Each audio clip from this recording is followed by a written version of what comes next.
சுவாமிஜி, இப்போ வந்து விவாகரத்து ஆனதுக்கு அப்புறம் அந்த தாலி கட்டியிருக்காங்க இல்லையா? அந்த தாலி வந்து என்ன சுவாமிஜி பண்ணலாம்? கோவில் உண்டியல்ல போடலாமா? இல்ல வந்து கழட்டி வீட்லயே வச்சிரலாமா சுவாமிஜி?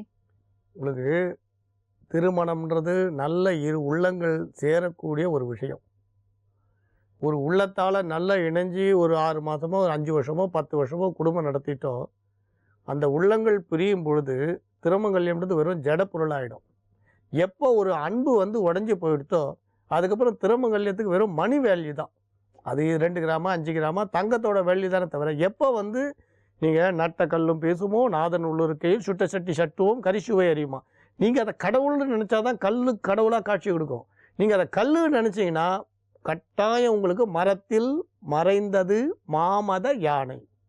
இப்ப ஒரு தச்சன் வந்து யானை பண்ணியிருக்கார். இப்ப நீங்க போன உடனே, ஆஹா! இது வந்து அருமையானது என்ன விலைன்னு கேட்குறீங்க. குழந்தை பார்க்குறது, அப்பா யானைப்பான்றது. உங்களுக்கு அது மரம்னும் தெரியும், யானைன்னு 2ம் தெரிஞ்சு நீங்க அது விலைய பார்க்குறீங்க. குழந்தை என்னத்துக்கு, அப்பா யானை இருக்குப்பான்றான். தச்சன் ஒருத்தன் பின்னால இருக்கான். அவன் சொல்றான், ஆஹா! இது தேக்கு மரமா, சந்தன மரமா? இவன் சந்தன மரம்னு போட்டிருக்கான். அது பொய் சொல்றான். தச்சனுக்கு தெரியும். இது தேக்கு மரம், சந்தன மரம்னு கடைக்காரன் பொய் சொல்றான்னு தச்சன் சொல்றான். தச்சனோட கண்ணுக்கு அது மரமா தெரியுது. குழந்தையோட கண்ணுக்கு யானையா தெரியுது. அப்ப இந்த யானைக்குள்ள மரம் ஒளியுறது, தச்சனோட பார்வையில மரத்துக்குள்ள யானை ஒளியுறது. அந்த மாரி அன்பான உள்ளம் உடைஞ்சு போனதுக்கப்புறம், இந்த தங்கத்துக்கு வந்து என்ன வேல்யூ இருக்க போகுது? அதுக்கு வெறும் மணி வேல்யூ தான்.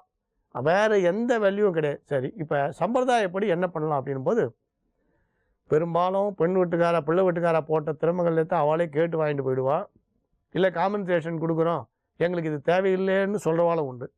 நீங்க பெண் வீட்டுக்காரத நீங்க திருப்பி குடுத்த பிறகு கூட ஒரு 2 திருமங்கல்யத்துல 1 கட்டாயம் இருக்கும்.